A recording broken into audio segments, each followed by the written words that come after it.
ಯಾಕೆ ರಾಜೀನಾಮೆ ಕೊಡಿ? ಕುಮಾರಸ್ವಾಮಿ ರಾಜೀನಾಮೆ ಕೊಟ್ಟಿದಾರ?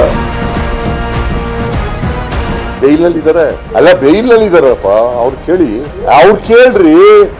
ಇಟ್ ಈಸ್ ಓನ್ಲಿ ಎಂಕ್ವೈರಿ ಮಾಡಿ ಅಂತ ಹೇಳಿದ ಅಲ್ವಾ? ಎಂಕ್ವೈರಿ ರಾಜೀನಾಮೆ ಕೊಡಿ ಅಂತ ನೀನ ಕೇಳೋದು ಅಲ್ಲ. ನೀನ್ ಕೇಳ್ತಾ ಇದ್ದೀನಿ, ಮತ್ತೆ ನೀನ್ ಬಿಡು. ಅವ್ರಿಗೆ ಉತ್ತರ ಕೊಡ್ತೀನಿ ನಾನು, ಬಿಡು. ಮಾಡ್ಲಿ, we will face them politically because it's a conspiracy by both. Siddaramaiah ಅವರು ರಾಜೀನಾಮೆ ಕೇಳಲ್ಲ, ನೈತಿಕತೆ ಯಾವ ರೀತಿ ನಡೆಯುತ್ತೆ ಗೊತ್ತಾಗುತ್ತೆ ಅನ್ನೋ ಮಾತನ್ನು ಹೇಳಿದ್ದಾರೆ. ಅವ್ರಿಗೆ ಅದು ಅಪ್ಲೈ ಆಗಲ್ವಾ? ಅಲ್ಲ, ಅವ್ರಿಗೆ ಅಪ್ಲೈ ಆಗಲ್ಲ. ನೀವು ಕೇಳಲಿರೋ ಇದನ್ನ, ಈ ಕೇಳು ಇವ್ರಿಗೆ, ನಿಮ್ಗೆ ಅಪ್ಲೈ ಆಗುತ್ತೆ ಇಲ್ವೋ ಅಂತ ಕೇಳು.